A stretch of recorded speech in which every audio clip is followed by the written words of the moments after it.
Okay, so today's episode is my first ever sit down interview with another person podcast episode. So today's guest, his name is Dylan. I met Dylan on New Year's Eve 23-24, so relatively recent. And we instantly just got lost in deep conversation. And what I really like about conversing with Dylan is that not only will he go where my mind wants to go, but quite often his mind has also been there. And he offers different perspectives and opinions that I really value. What I really like about Dylan is that he's someone who's on the search for truth. He's looking for the truth, not what makes his ego right or makes him likable.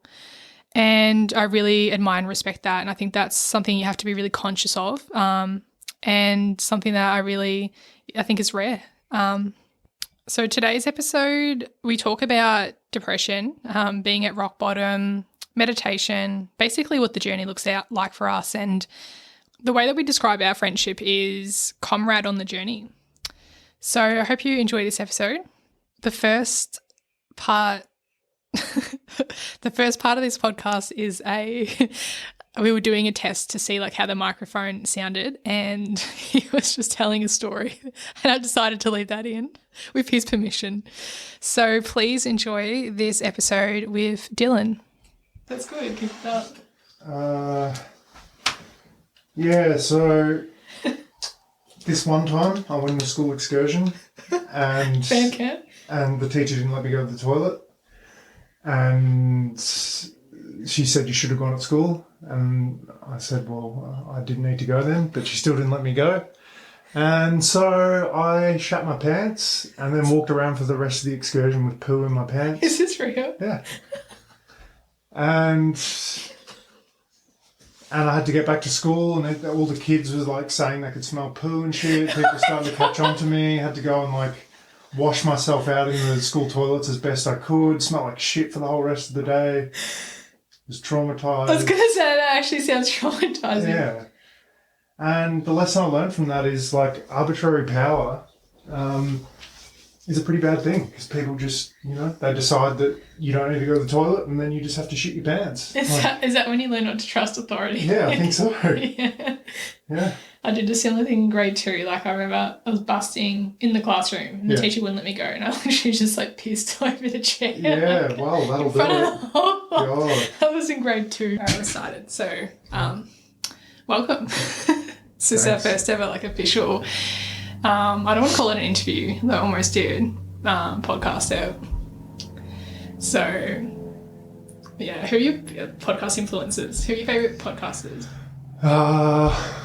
Well, you put me on the spot now because I don't even know if I'll be able to name one. But I'm not really much. Well, probably you. To be honest. Yes, that's the best answer. Is that what you were looking for? No, not at all. I thought you were going to say Joe Rogan or mine's Joe Rogan, Duncan Trussell. Yeah. I love to have one too. You know that. Yeah. No, I've listened to only snippets of those guys, and there's been some cool stuff. Yeah. But it's just not a medium that I typically get involved in. Yeah, true. Yeah, you don't like audiobooks either. No. I'm a visual kind of guy. I feel maybe I should have a list of shit we could talk about. So there was a whole list in my head, actually, of things I wanted to talk about. But now I can't remember what they were. We can cut this first bit too if we want. That'll probably be entertaining. Watch us floundering.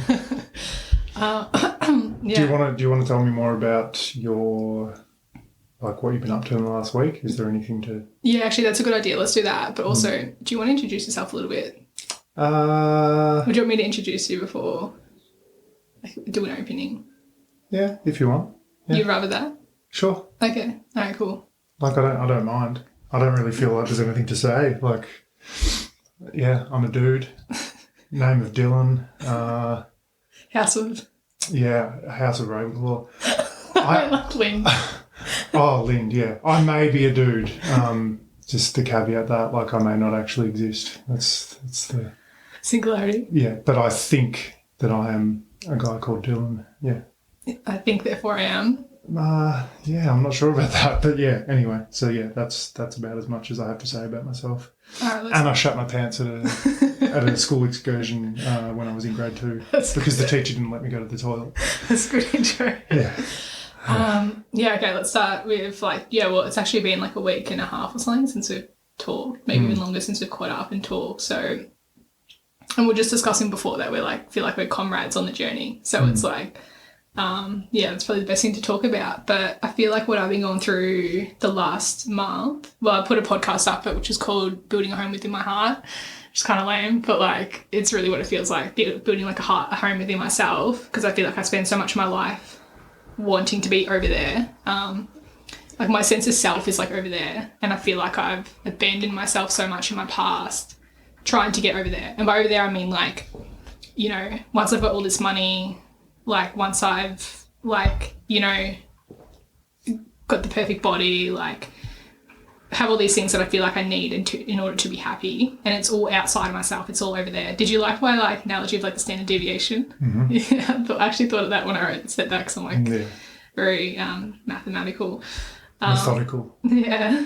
And I guess it's been like the whole year has been a big process of like understanding like what's pulling me off center, and like what is over there, like, and what is really necessary, like what are the basic things that I need to be happy, like really. And I think like you seem to be on a similar path as well, with like distractions and like things that pull you off center. Like, does that resonate with you when I talk about things like that, like being pulled off center? And yes, do you resonate with the whole like there's like a home outside yourself, like, or like chasing things over there? Like, do you feel that? Yeah. And I think for me that's kind of like it can be metaphysical as well as literal. So it can be just a focus on the future or the past or what might happen, rather than dwelling where you are at any given moment. And it comes from, I guess, dissatisfaction. Like, you're never satisfied where you are in time and space. So you're always projecting, or like trying to find something that will be the answer, or like an activity that will fulfill you and make you satisfied, and you just keep on reaching. And yeah, definitely relate to that. What do you feel like was the moment when you finally realised like this isn't working? Like whatever I'm reaching for is just not working? I don't know if I could put it down to a specific moment, but I think it came from a realisation, I guess, that I'd tried a few different things in life and I'd never been happy. So like, like what you were saying, I spent my whole life like thinking, oh, this will be my purpose, or like maybe this will be the thing that that finally makes it good, or like, oh, if I get a dog, maybe that'll give me a meaning. Maybe if I join the Air Force, and then I'll feel like I belong in life. So yeah, I tried heaps of shit, and I felt the same inside, like just empty. And maybe it just took enough of those ventures to realise like it's nothing to do with what's out there. It's actually, the problem is like inside myself. Mm. Yeah. Do you still feel that emptiness sometimes? Only really occasionally. Like sometimes I feel like I'll have these little thoughts like, oh, my life's pretty pointless. Like maybe I should do something cool, like go get a job or something. Sounds cool. Yeah. And then I say to myself, like, why am I thinking this? And it just comes down to like, okay, I'm feeling a little bit shit right now, or a little bit scared maybe. Mm-hmm. So I'm just latching onto this idea to like comfort me. Mm. And then once I get back to a good state of mind, like maybe I just meditate for half an hour, then suddenly that urge goes away. I'm like, hey, that's a really stupid idea. I'm not going to go get a job. I don't need to. Like, yeah. That's what do you do like when you meditate? Like, what do you actually do? Usually it depends, I guess. The default is probably just trying to like meditate with an empty mind. So like just focus on something in the environment, like a noise or a tree or something, and just look at it, not staring at it, but just gaze at it, or sort of let it wash over you, and try to like get to a point where your mind is pretty silent, like you're not having any running commentary or thoughts. Mm. And that's just to get peace. But then sometimes I guess meditation is like you're trying to resolve something, and then it's a bit different. But still that helps. Like if you can get yourself to a place of peace and then readdress your problem, like often it seems easier. Yeah, I don't understand people who like have like anxiety and depression or mental health issues and like they don't meditate. Like, don't you want to break from your fucking mind? Like, yeah. But, you know, they don't teach us this, and it's hard to like, I feel like it's hard to kind of crack actually into. Did you like go like straight into meditating and like it? Or did you like, was it a thing that you kind of came back to and went away from and came back to? Yeah, I think it was pretty gradual and organic, because I used to be that person you're talking about, like the depressed person who I hated my thoughts, but I was addicted to them. So like I just thought I couldn't help myself. Like it was like, yeah, an addiction. And so I scorned meditation. I would just say like, no, I can't do that. It's too hard.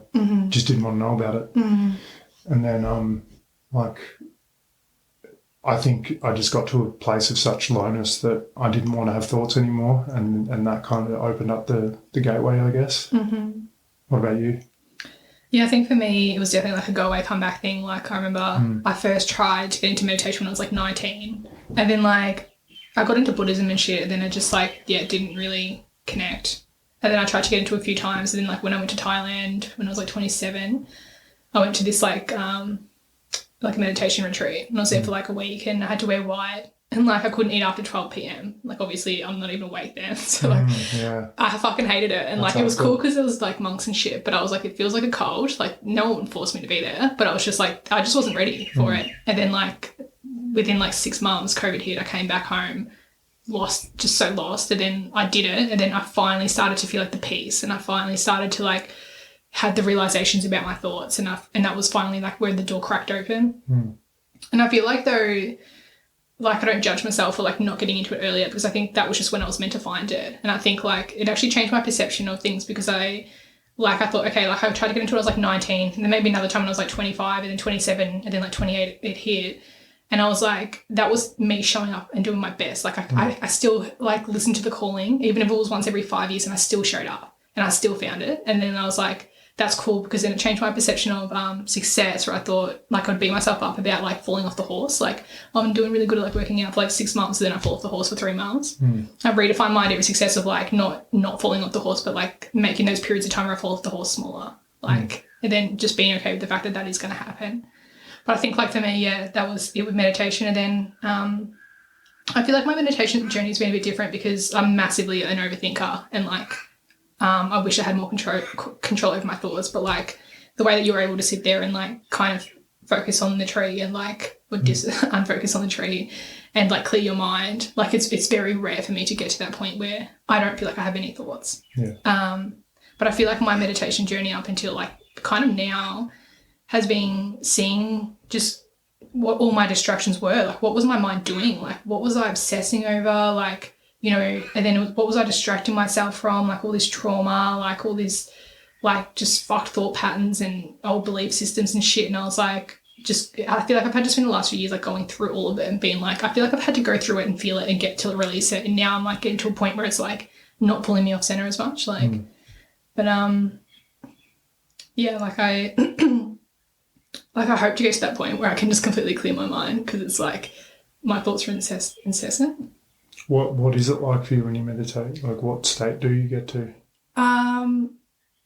There are some times where I clear it, and it's like, because to me it doesn't even feel like I've got one thought at once. It feels like I have layers of thoughts all the time. And like I might be able to get down to like, you know, instead of like 3 layers of thoughts, there's only really one, or like every now and then it'll dip to like being able to feel like nothing, and that's when I can feel like just present, and I'm like I can feel like, you know, my senses, I can, you know, hear the birds, I can feel the wind. Like what you said in the podcast the other day. Yeah, exactly. Like, and that's when I get to that spot. But yeah, and it's similar to like my insomnia as well. It's like that's why it's so hard for me to sleep, I think, because I just can't turn my mind off. But then it's almost, sometimes it's like almost like I only like half fall asleep, almost like I'm sleeping with one eye open, because it feels like part of my mind is still going. Like even when I'm like, and then I'll like catch myself snoring, but I think I'm awake. So it's like I always kind of just have like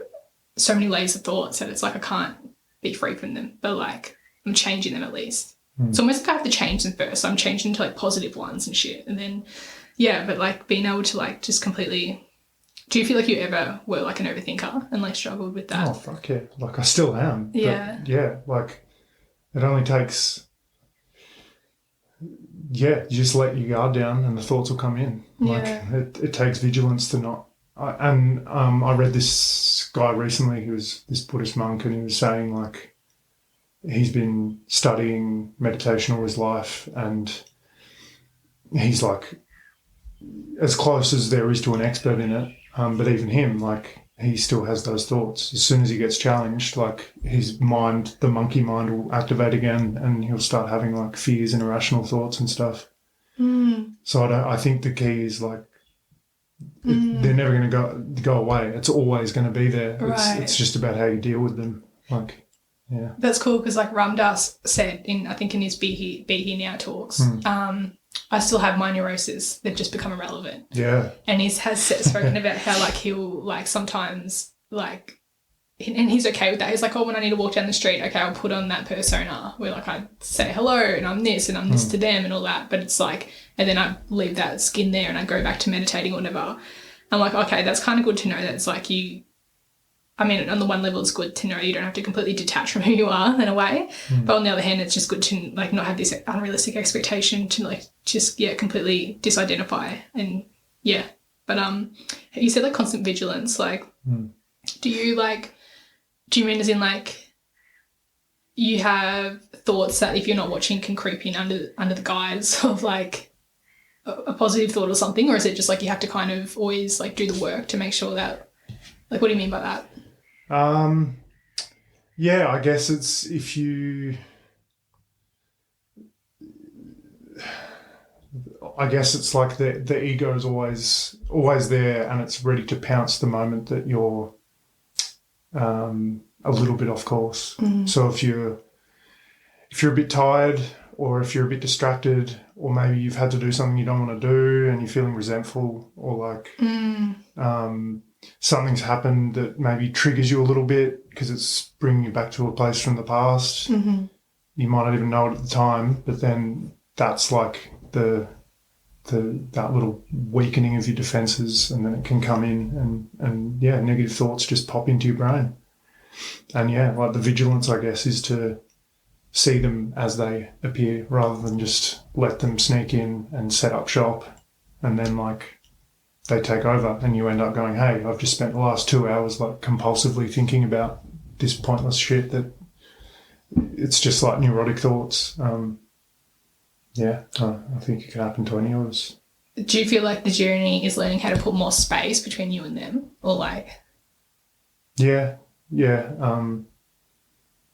that's part of it, and probably just awareness too. Like I'm feeling like now compared to a few months ago, I'm aware quicker. So like if you're aware of it,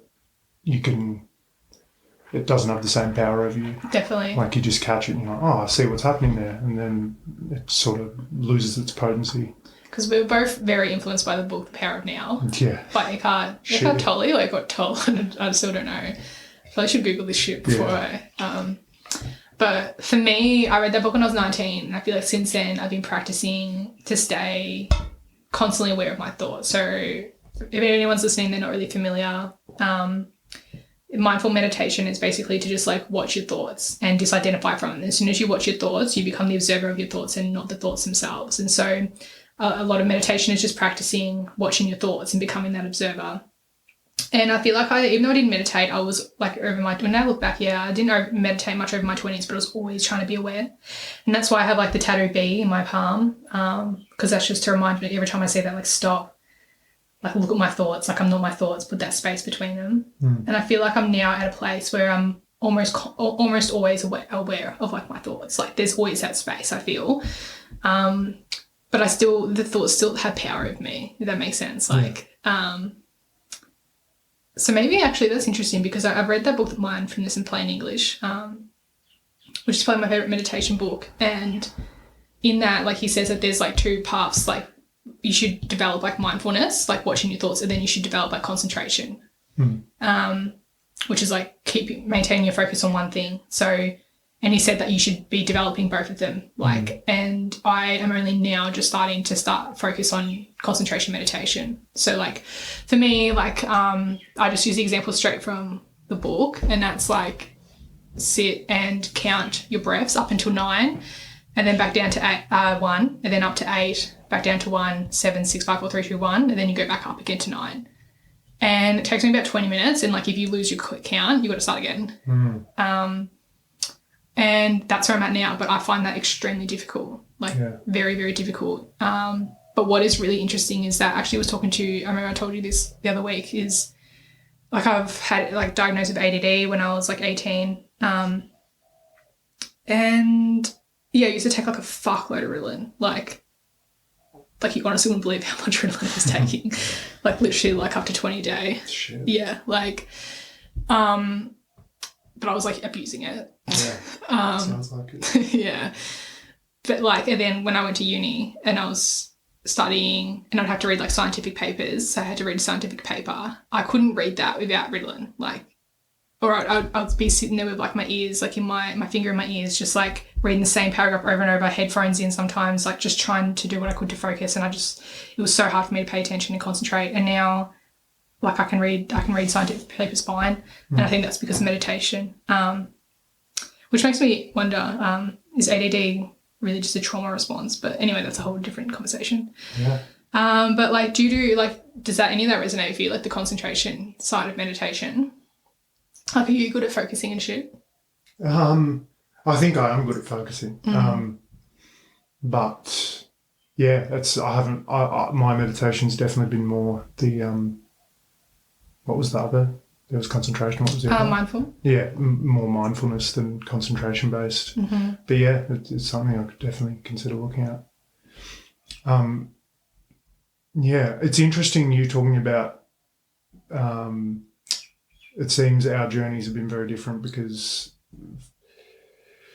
for me, a lot of it kind of just happened instantly, like, or over a period of maybe a few weeks. Like my whole outlook just changed, whereas it seems like you've had to really like almost fake it till you make it, maybe like just like work and like force it, and because you know that it will work for you, but you don't necessarily get the benefits straight away.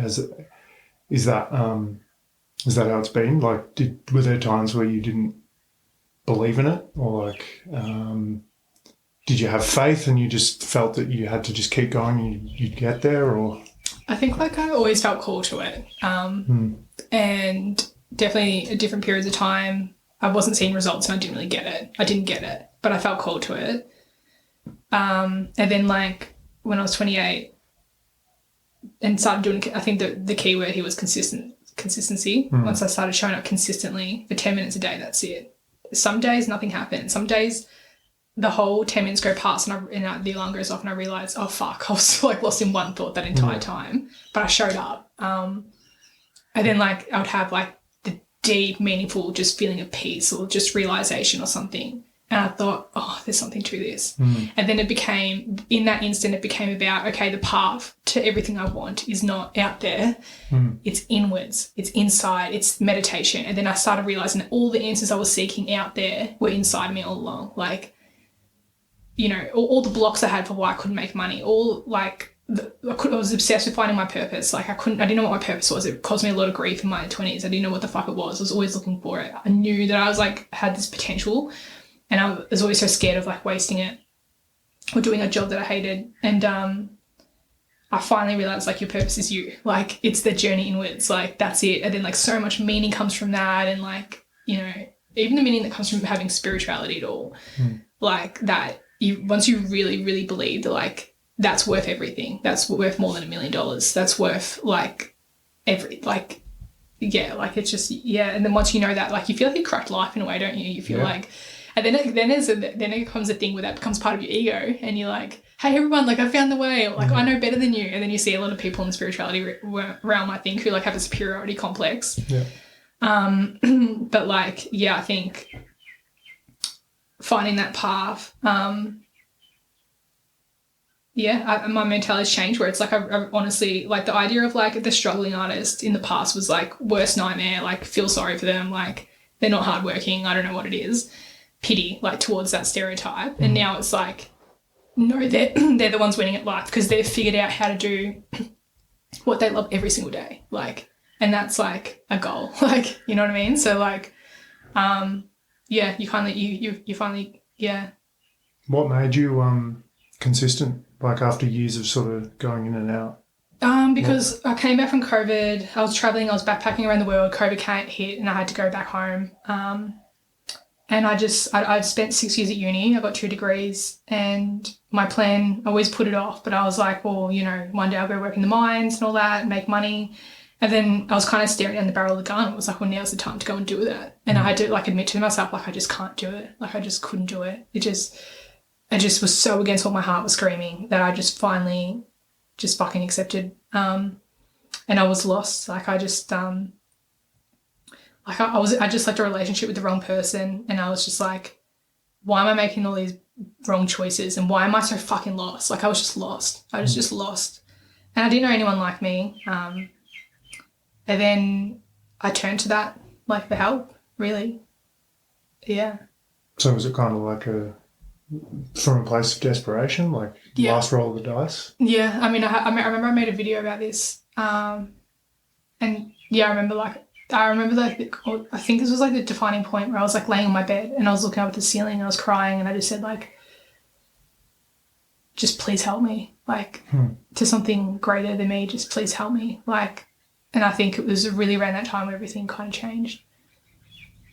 That's like it's not my idea, but I've come across this idea that like a lot of the time you need to hit rock bottom to actually begin healing. And we have this idea that like something bad happens to you and it's a bad thing, and we regret it and we say, oh, it's so unfair that this happened to me.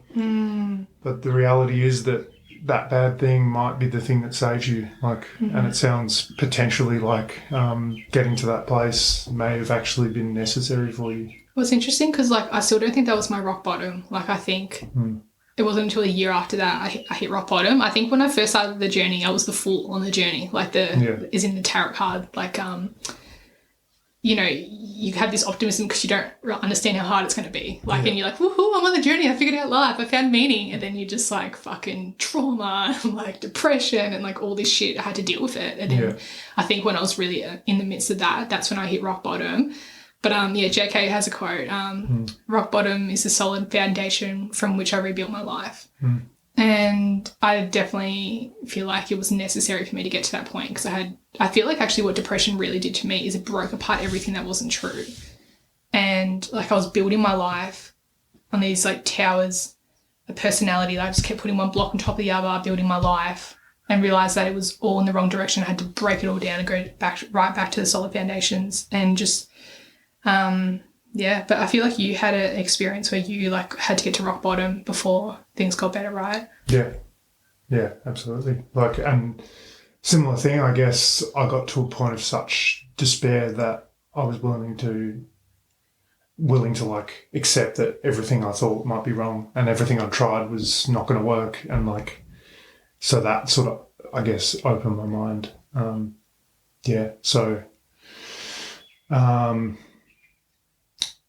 Basically I had a dog and I gave my dog away, which I've already told you. But, and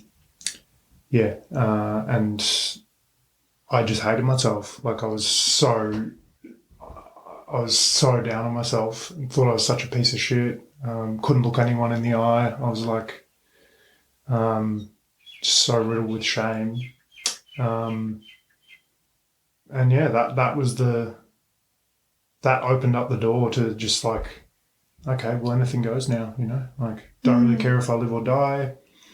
don't care about any of my beliefs. Like, just whatever happens, happens. And that was the key. Like, that mindset was actually liberating. So, yeah, it really works. There's something about depression which makes you fearless after that. You know what I mean? Because it's worse than death, you know? So it's like you've been through that. A lot of the time, me personally, you know, you go through it alone. So you're like, okay, I don't have to be scared of losing people anymore. Like, do you feel like, I heard you say you hated yourself. Like, what does self-love like mean to you? This came to me as an epiphany not long after that. I realised that, like, there's no reason why I shouldn't give myself the same compassion that I would to someone else. And so, yeah, self-love is inextricably linked with compassion for other people. And, like, it's just... And it's also, like, realising that you're not better than other people. Like, you're not special, so you don't have to hold yourself to these crazy standards. And at the same time, you're not worse than other people, so you don't have to, like, pummel yourself if you make mistakes. You're just a person, just like everyone else. Like, you're not special, you're not great, you're not bad, just a person. And the reason that you've done these shameful things is because you weren't coping. And so it's just, yeah, looking at yourself and understanding why you fucked up. Like, it's not because you're evil. It's because life is hard. And, did you ever think that? Like, did you ever think you were evil or, like, you were bad? Yeah, shit, yeah. Really? Yeah. Yeah. And like, most of my life I've thought that. And not evil, but just bad. Like, you're a bad person. Yeah. And I think in some ways I was, because it becomes a self-fulfilling prophecy. Like, the things that made me have low self-esteem was that I wasn't living according to my values, and I would lie or, like, lie to myself and to other people, and I was full of ego, and I would criticize people and judge people, and so I was right to think I was a bad person, I suppose. But once you forgive yourself for that and you understand that you're doing that because you don't know any better, because you see yourself in a whole different way, and like, the burden of self-hatred just lifts. Would you try to be a good person back then? Like, was that ever a conscious thought? Yeah. But I would try and fail. Like, you know, I could do it sometimes, but then if things were going not my way, or if, like, there was a setback, then I'd take it out on other people, like, probably without even meaning to. Like, you know, I don't know. Just, I feel like if you're I don't know if you feel this way, but when you're depressed, you often, like, you take it out on whatever's to hand, like a person close to you, or just, yeah, there's pain inside you and you have to let it out somewhere, and you don't even know what you're doing, and you just hurt people. I've probably taken it, I can definitely resonate with taking shit out on people. I feel like my parents probably are the people I've taken it out on the most, which isn't fair because they've literally done everything for me. But they're the closest people to you, I suppose, so it makes sense. Yeah. Like, what did you do to them? Like, I just feel like I could say, like, hurtful things sometimes. Yeah. Yeah, and just it's ego. It's like, I'm right, you're wrong. You know, you've mistreated me or something like that. Yeah. Do you think you did damage to people? Like, I don't think so, because I think, like, I feel like my parents' love is unconditional. So there's like nothing I could ever do to damage those relationships. I really don't believe. But I also don't think it was ever, like, really that bad. Like, it wasn't like an everyday thing or anything. It was just, like, now and then. And I feel like kind of everyone, like, does that a little bit. So it was all kind of going around. But it's really wild for me to say, for me to think of you as, like, not a good person, or you not thinking you're a good person, because you're easily, like, one of the most considerate people, like, I've ever met, I think. Like, didn't used to be. Yeah, right. I can promise you that. Yeah, so. It actually feels like when I think back to things I did, even like just a year or two ago, I feel like I'm a different person. Like I'm not absolving myself of responsibility, but it's just I can't connect myself to that person. Like that person was just coming from such a different perspective. Mm-hmm. So yeah, well, when your thoughts change so much that you're like, well, at what point am I a different person? Yeah. So what do you get out of like being considerate now? Like, why is that important to you? Because you make a conscious effort then, I feel. Yeah, I don't know. I've thought about that a bit, like wondering if it's just doing it so that people like me, and so therefore it's self-interest, which I'm sure is a small part of it. But I also think that, like, I will be kind to someone who I'm never going to see again, like in public. So that can't be the only reason I'm doing it. Maybe I get a small hit of validation of gratitude when I do it. But I guess when it comes down to it, like, maybe it's because I've the energy that I have now and the joy that I feel inside me, the natural feeling is to want to share it. Like, I want other people to feel it too. Like, it feels so good, and it feels, when someone else feels something similar, it gives me so much joy, even if I'm not gaining from it. Like, even when you talk about breakthroughs you've made and stuff, like, it's just like, fuck yeah, that's what it's all about. So maybe, like, part of my motivation, I think, is I just want to share that. Like, even if it's just in tiny ways. Like, yeah, I don't set out to do it, but it just feels natural. That's good. I feel like that's admirable, because that's like be the change you want to see in the world, right? Like, if everyone just was conscious of that a little bit, then it'd be a completely different world. Why you consider it? Would you say it's similar? I honestly feel like my parents are just super good people, like always have been. I think I just grew up where that's the normal. Like, someone needs help, you give it. Like, and yeah, I don't know. Like, but I think I totally feel what you mean. I feel like there's always a certain level of self-interest as well. Like, you know, it makes me feel good to be a good person, and like,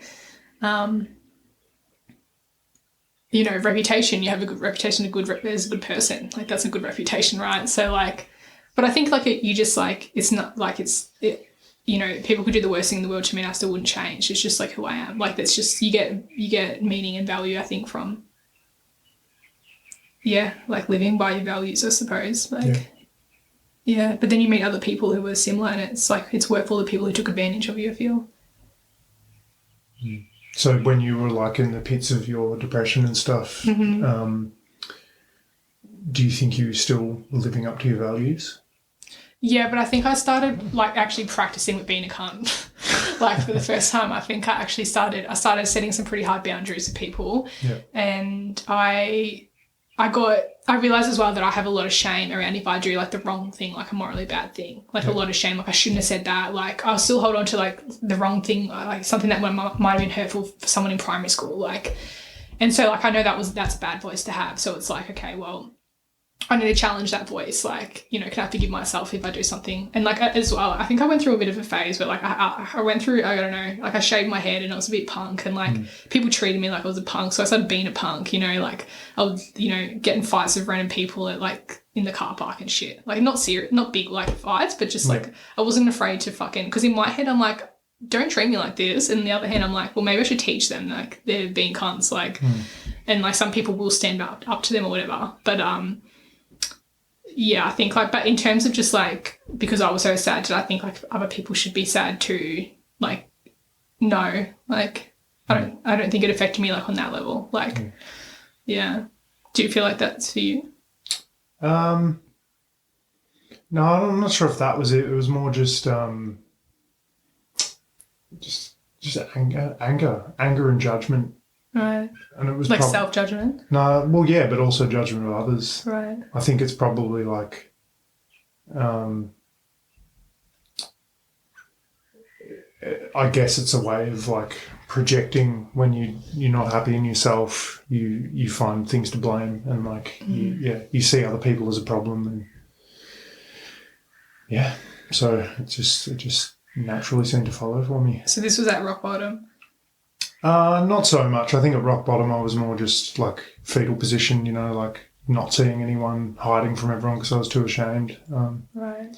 But more just my default state for like my whole adult life up to then, of being like undiagnosed depressed and having like anger problems and not knowing about it, and it was just my normal. Yeah, fuck, that's a huge one. Like, I feel like so much of the population has like anger problems. Like, I can even see me bordering on that. Like, what do you have to say about that? I think anger is a projection of damage in your own psyche. Like, it comes out because you're hurting. Like, it's because you're scared or you're in pain. And most of us have those traumas inside us in some form. And so, when I see anger now, I clearly recognise it as like an outward manifestation of inner pain. Like, it's so obvious. Yeah, so it's so easy for you now just be like, oh, okay, what's that leading back to? Like, for me, it's like a powerlessness. Like, something about being angry makes me feel powerful. And it's interesting because, like, when I was like a big drinker, I would get angry. Like, I would drink and I would get fucking angry. I would punch people in the face and shit sometimes. I'm not proud. Like, if they grab my ass, I'd punch them in the face. Yeah, well, fair enough. Yeah, I feel like that's fair too, right? Because the rest they never learn. But, like, I would, like, I don't know, I was angry. And it was like, looking back, it's like I was, I felt powerless, I think, when I was sober to some degree and, like, small. And it just, I just had some shit I hadn't dealt with. Now I don't feel like drinking, like, at all. It sounds to me also like you probably had trouble establishing good boundaries. Right. So because of that, when you got drunk, that was an opportunity to like be hardcore with boundaries. So if someone transgresses your boundaries, you just get violent. Whereas when you're sober, you just do nothing, or you'd be scared or whatever. So it's like, that's the empowerment. It actually, anger lets you establish boundaries. Yeah, that's actually interesting. Like, like my day to day, like being kind of a coward, like and I used to be, I reckon, like just I used to find confrontation really hard, conflict really hard, having hard conversations really hard. And like I said, depression was a fucking gift, because now it's like, I'm okay being alone. If I set this boundary and you cross it, I'm okay walking away. But like, I reckon there's so much truth to that I didn't realise before. Interesting. Yeah, I see you now as someone who, like, in my experience of being a friend, you've shown that you're really good at, like, setting boundaries to look after your sanity and to make sure that you're comfortable.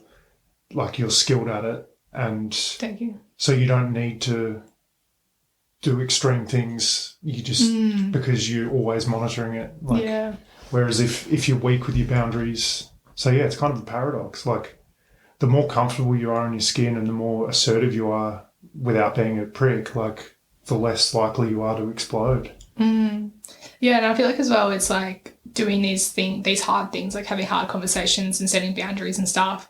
It's like a power grows inside yourself. Like, I feel like it's the queen archetype, like, that builds. Whereas like we've even spoken about how we've changed, like, even like the way that like I walk around now is different to how I walked around 2 years ago with my posture and like my head held high, like, and like you've said a similar thing. And it's interesting how it's like that kind of, why do you think that came for you? Like, for me, it was like I built that confidence in my own self-value and self-worth that it's like just kind of, like it naturally happened. But like, do you resonate with that?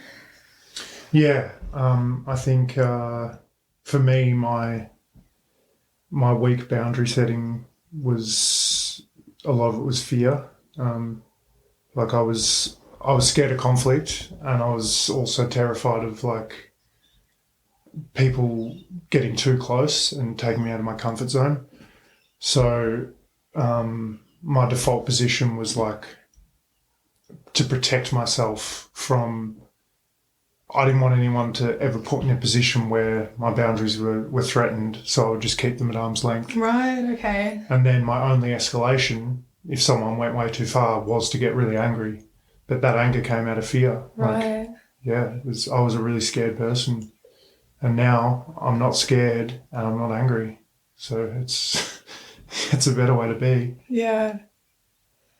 That's interesting. Like, what do you mean when you said like they got too close? Like, wanted more from me than I wanted to give, or like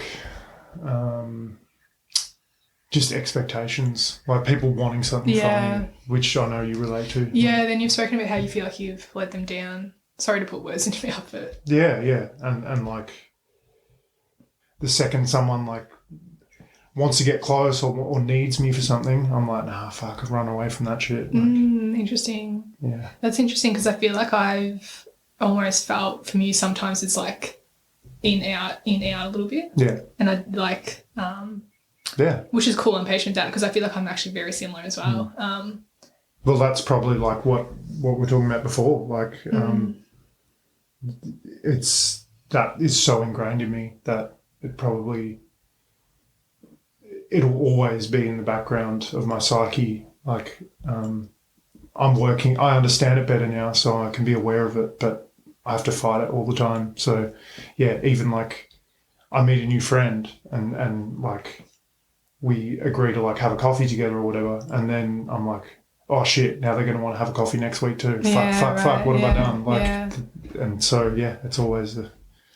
Yeah, I feel like this has been we've discussed this, but I feel like this has been a really good friendship where we've both had really strong boundaries, but also really good, honest, transparent communication with exactly why we're feeling like that and why we need it. And we've both been really understanding with each other and being like, that's okay, like not taking it personal. And if we didn't have that conversation, I probably would have taken it personal at some times, but just normalizing being able to like, say how you're really feeling and setting boundaries without it being like a personal attack or personal rejection. But I totally feel what you mean with like when people expect too much, like that's a big one for me. I'm realizing with this now, like building a home within my heart kind of thing, the more time I spend away from like the rest of the world, like the more happy I feel like I am. Like I can disappear into my world and shit gets done. I actually had this theory. I wonder what you think of this, but like I have this theory that like I feel like there's two ways to seek God, right? And like for those who don't like the word God, I'm just like kind of reclaiming it, like, you know, something greater, so like the universe, spirit, source, whatever. I feel like there's different ways to seek God. One's like outside of yourself. And I think another direction is like inside of yourself. And I think that's because there is something like a greater being outside of yourself, but I think we all carry a piece of the divinity within us. And if we sit quiet enough, we can hear it and we can learn. And I have this theory that like extroverts are people who like to learn from outside themselves and introverts are people who like to learn from inside themselves. And I'm starting to think that maybe me and maybe even other people with autism, like just are the type of people who learn from the God inside ourselves. Like we need time with ourselves to be able to sit with that like feeling and learn from it and connect to it. And like, you know, when the world's like pulling me off because they're telling me I have to work a 9 to 5 and like have all these social interactions and all this bullshit, like I get taken away from that. And that's why I get chronic fatigue and burnt out and all these other things because I'm away from that life force sort of or something like that. Like it's just a theory I'm entertaining. What do you think of that? No, it sounds like it might be valid. I'm not sure about whether it would be different for extroverts. Like extroverts obviously have a preference to seek it outside themselves, but my hunch would be that probably anyone has to find it inside. Like maybe you have to sort your inside before you can, like you might think you've sorted out your inside, but you haven't really, and then you're going out and if you haven't mastered like your own, not mastered, but if you haven't got an understanding of your own inner life, then like you're probably not going to have the wisdom to project it to other people or to the world. No, I fuck with that because I feel like the key word there is wisdom because I feel like I've had this other idea that like knowledge is information that we gain from outside of ourselves, whereas wisdom is information that we gain from inside of ourselves. And so, of course, that makes actual sense because every person has the ability to do both and probably the need to do both and have balance maybe. Yeah. But did you make that up, that division? What division? Between knowledge and wisdom, like being inside and outside. Yeah. Yeah, I like that.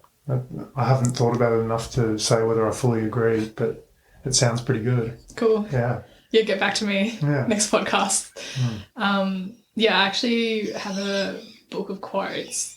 I've been meaning to publish this like very small book of my quotes. You haven't told me about this. Yeah, I don't think. No, I haven't. It just got put on the shelf for like 2 years because it's a massive fucking project. But are these your quotes or just ones you found? My quotes. Oh, that's awesome. Yeah, I'd love to read it. The first one is a quote is the conclusion of a thought process. That's the opening one. So, but that's one of my quotes because it's one of my thought processes. Yeah.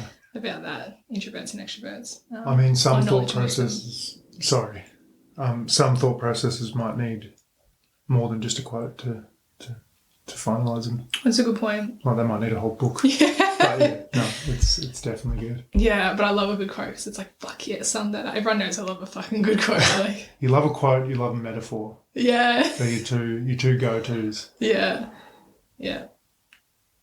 When you said like before about self-love, like, then you said like, I can't remember exactly what you said, but it was along the lines of, well, I want to ask the question, do you feel like you can only love another person, like friend, whatever, mother, as much as you love yourself? Yeah, I think so.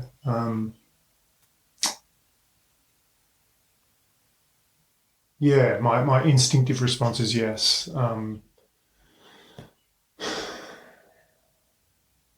Because if you don't love yourself, my impression is that people who don't love themselves, they don't know what they're trying to get from their relationships with other people. Like they're like grasping at something, like trying to find the answer. Like, oh, maybe this person will make me feel good.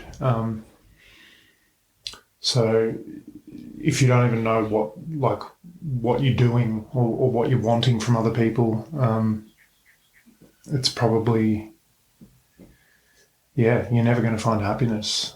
Like, yeah. I don't know. What do you think? Yeah, I feel like everybody is like a reflection of you in a way. And so if you can't love that in them, you couldn't love the same thing in yourself. Even if you're not that right now, you could be that one day. And then it's almost like these walls that we put between other people. And the more we love ourselves, the more we can take down those walls with others. Yeah. Maybe that is the singularity. That's a heaps better way of explaining it. And yeah, I definitely agree with that. Because it comes down to like, I guess forgiveness is a big part of love. And if you don't have the ability to forgive faults in yourself, then why would you just selectively have it for other people? Like you have to cultivate forgivingness for all people. Like that's kind of the key to love, I think. And yeah, well, maybe we are all one. And if we're all one, then how can you like pick and choose which like, oh, I love that one, but I hate that one. Well, it comes back to, you said this the other day, how like the things we see in other people that we hate are the aspects of ourselves that we don't like reflected, like, which kind of ties into that, like. Yeah, I see that so often, like, there's some people I know who are very judgmental and critical, and you're listening to them complaining about something or some behaviour, and almost without fail, that behaviour is something that they do themselves, and they don't realise what they're doing. But it's a defence mechanism. It's like projecting insecurity about yourself out onto other people, so that you feel better about yourself. Yeah, the shadow. That's a good point. Yeah. Fuck. We ended up talking about depression a fair bit, didn't we? And anger. Yeah, that's kind of good though, I guess. Like, straight to the deep shit. Yeah. I feel like that's me to a T. I'm just like, so tell me about when your mum died. I can meet someone. I mean, there's a lot more layers to go through with all that too. Like we've kind of, I don't know, I know we've skirted around a lot of things in my life, and same with you probably, if we really knuckled down, it's a lot fucking darker than what we just talked about. No, I feel like actually this has been like a really good, like great first episode. Cool. I think it's been a really good conversation. Maybe we should wrap it up on that for you. Yeah, sure.